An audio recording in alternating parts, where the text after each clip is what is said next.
debüüti Eesti koondise eest. Ja Andres ei ole mänginud üle aasta Eesti koondise eest. Ja viimati siis eelmise aasta novembris valikmängus Andorra vastu ja avavile on kõlanud ning Malta meeskond paneb palli mängu. Kohe pikk pall ette Eesti vasakusse äärde, aga Kruglov on õhuvõitluses praegu kindla selleks, et rünnakut alustada. Zenjov trügib selle ääre peal väga hästi ja Purje spurdib värava ette, kas tuleb sööt? Tuleb Purje ei ulata, Ooper päästab selle palli, pall on veel mängus. Ette posti uuesti senderdus. Ja jälle on Purjel võimalus, annab Vungile. Vunk ei pääse veel löögile. Kruglov. Ja ohtlik mäng, aga kohtunik pani vile suhu, aga vaatas, et pall jäi sinistele särklastele. Vunk võitleb. Ja rahvas hakkab elama ja praegu Eesti koondis Bärengrupp, Piiro ja omavahel söötsid ja nüüd on rahulikult Poomile tagasi. Ja Malta ei alusta ka mingit palli tagaajamist kohe. Ja kaitseliin siis võib-olla ka pisut just keskkaitse koha peal. Vaatame selle Eesti rünnakut. Ja Limper vaba üksi ei saa pallini. Suluseisu ei olnud. Ja jällegi suurepärane Zenjovi sööt oli see, mis viis Limpere 1-1 olukorda. Jah, Zenjov mängis väga hästi ja Limpere napilt ei jõudnud, et Eestil on olnud nüüd juba 2 väga head värava võimalust. Pikk Audi sissevise, aga seal on ainult punased särgid. Piiroja saab võita palli tagasi, Ats Purje. Ja maltalased löövad keskele. Dmitrijev Lindpere suunas. Ei, nüüd on Kruglov üksinda. Dmitrijev tagasi. Jääger. Purje suunas. Ei lähe see pall kahjuks üle.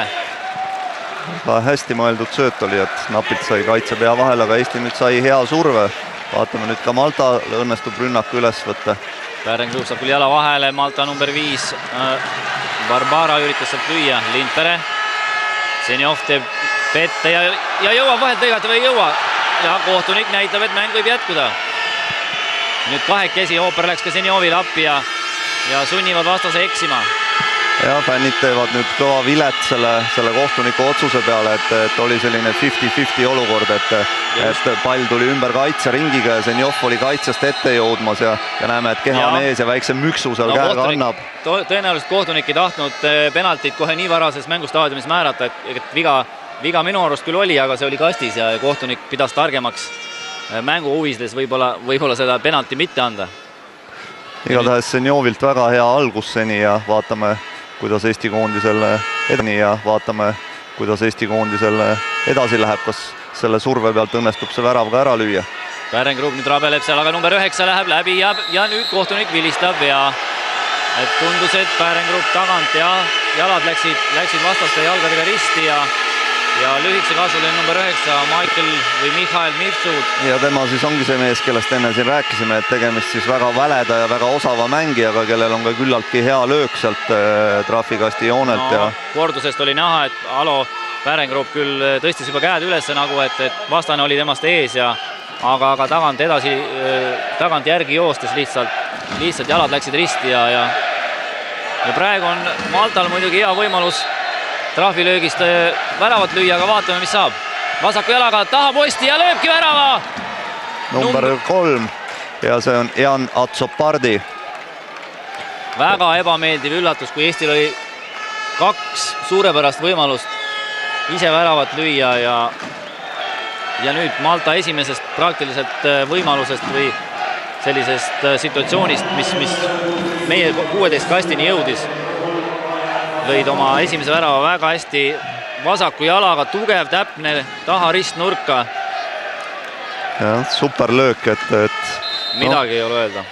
Et täiesti loogika vastane värav senist mängukäiku arvestades, aga eks jalgpall selline mäng ongi ja tänu sellele ka Eestil kindlasti tekib endast tugevamate vastu momente ja loodame, et nagu see värav nüüd Eestit väga ei šokeerinud ja jätkatakse nii, nagu seda kohtumist alustati ja suudetakse peagi see värav ka tagasi lüüa.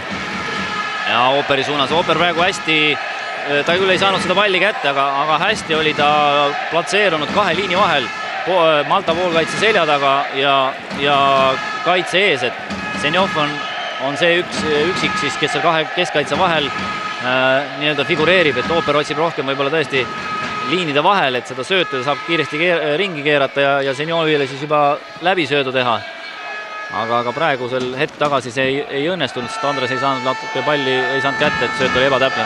Dmitrijev, aga ei õnnestu tagasi võita. Nüüd on Ats Purje keskel. Zenjov on suluseisus, Lindpere läheb, kes ei ole suluseisus. Zenjov peaks nüüd värava ette liikuma. Ooper näitab taha posti. Ja said jala vahele kaitsjad, et oli nii Zenjov seal eespostis kui ka Andres tagant tulemas, aga Lindpere sööt seekord kahjuks ei jõudnud kohale, aga nurgalöök Eesti koondisel. Jah, ääre pealt, eriti vasaku ääre pealt oli vist juba teine selline ohtlik kiirrünnak Eesti poolt. Et tundub, et koondise treenerid on head kodutööd teinud ja näevad, et Malta ääred on võib-olla nõrgad ja Lindpere tsenderdab, kes pääseb löögile. Ei, Pärengrub sai küll pea vahel, aga ei saanud jõudu löögile taha. Vunk suudab palli väljakul hoida. Tsenderdab värava ette, aga seal on kõik punasärgid praegu. Kruglov võtab maha. Kuidas Eesti koondisel edasi 1-1 vastu meie pikkade mängijatega. Nüüd Purje paremal äärel ja läheb läbi, kas saab ka löögile? Ei, viimasel hetkel vastaste number 8.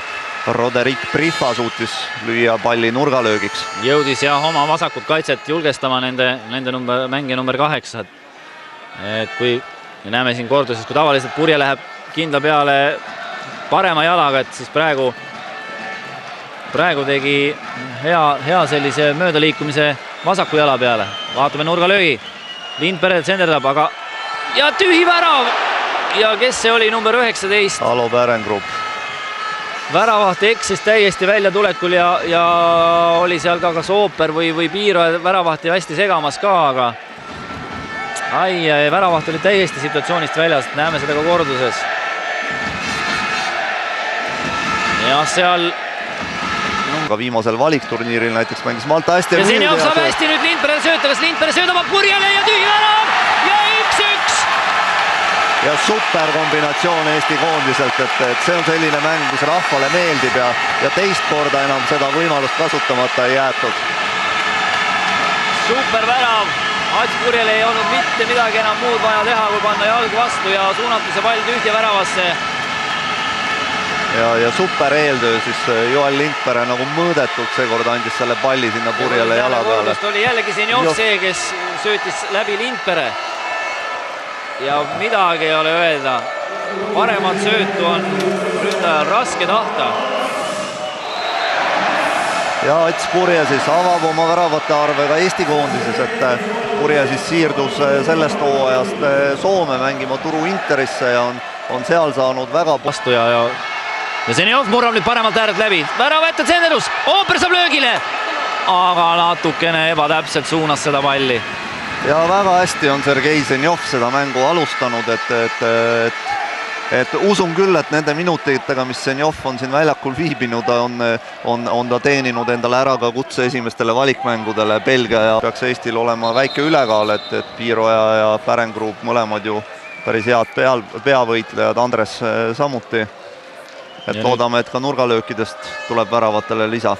Praegu on väike paus mängus, kuna Zenjov ja üks vastaste kaitse ja mängija seal väraval pusisid, kohtunik läks neid nüüd natuke rahustama. Piiroja liigub, kõrge pall värava ette, kas Piiroja saab?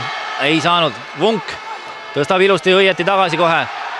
Ei ole suluseisu, väravaht lendab välja väravast, aga lõppude lõpuks ikkagi tõusis see äärekohtuniku lipp ka. 17 ja 15 näidati, et kas on siis välja tulnud Joosef Mifsud ja Kenneth Šikluna. Aga see selleks, vaatame nüüd trahvilööki. Kruglov on võtnud pika distantsi ja seinas on mehed hirmsate nägude. Kruglov võtab hoogu, lööb läbi seina selle palli, kuid väravaht on tasemel praegu. Ja Justin Haber, Sheffield Unitedis Inglismaal mängiv mees. Punk on seljaga värava poole, tuleks sealt välja sööta. Purje pusivad seal. Punk söödab ääre peale ja Malta mängijad tõstsid käe kõik üles.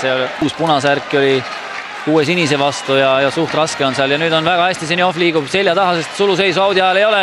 Ooperile tagasi. Kas Ooper saab löögile? Lööb ja lööb pöördelt Ooper värava. Ja super töö Andres Ooperilt. Suurepärane värav ja väga hästi jällegi oli osaline Zenjov, kes tegi ära eeltöö, söötis Andresele tagasi ja Andres keerutas ja keeramise pealt lõi väravahile, Malta väravahile püüdmatult. 2-1 üle tüki aja on Ooper jällegi mängimas ja näeme kordust. Blokeerib hästi oma kaitset vasaku jalaga ja parema jalaga kohe väravahist paremasse nurka. Ja hästi näeme, Zenjov ka väga targalt suluseisu audiviskajal ju ei ole ja tuli sinna äärde ja siit väga hea sööt ja Andres puhtalt kogemust. Ja Purje ikka üritab ise, et üritas sealt kahe mängija vahelt taas läbi pääseda ja taas Raio on selle Mifsudiga seal kahekesi jooksmas. Suudab piiru eest läbi ja kohtunik määrabki penalti.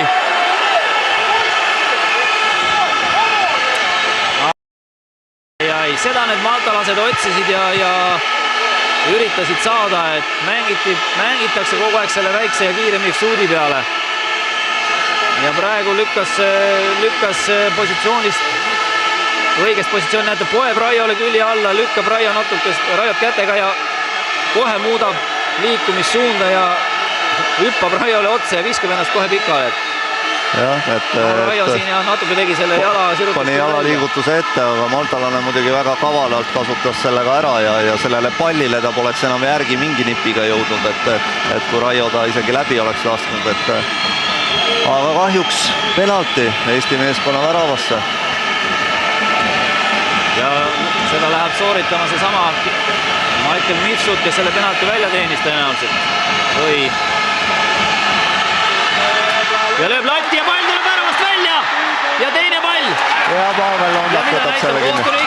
Kohtunik näitab suluseisu vist või jah, igatahes väravat ei loeta.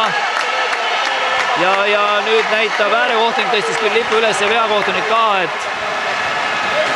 et pall tuleb panna vabalöögiks või karistada, näeme kordust.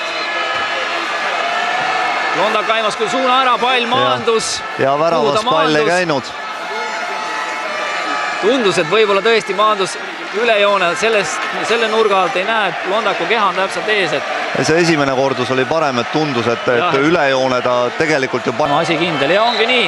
Kohtunik on vilistanud mängu lõppenuks ja Eesti koondis on sõprusmängus võitnud esmakordselt Maltat.